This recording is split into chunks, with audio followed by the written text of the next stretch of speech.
The number of Americans who have mistakes on their credit reports is staggering. A 60 Minutes report exposed that most people cannot even correct the problems. CBS 2's Christine Sloan follows up. Meg Pasternak says a mistake on her credit report nearly destroyed her credit.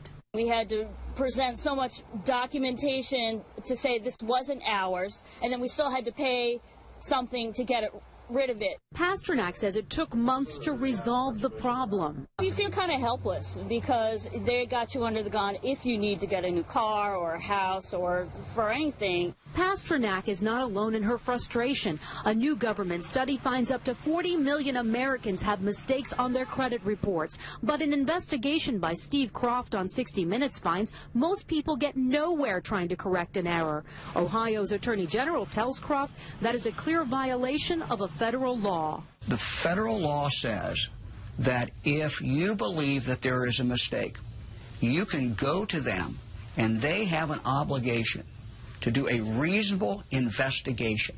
They're not doing a reasonable investigation. End result, if we're successful, is a deletion of that record from your credit report. The credit pros in Newark help people fight agencies like TransUnion and Experian. All the information they receive from a customer, they translate it into a code. They don't forward the letter and the proof of payment to the creditor.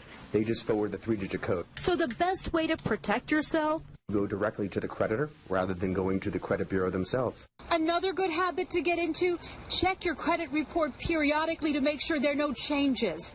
In Clark, New Jersey, Christine Sloan, CBS 2 News. And like 60 Minutes, we were unable to get an actual person at the 3 credit reporting agencies.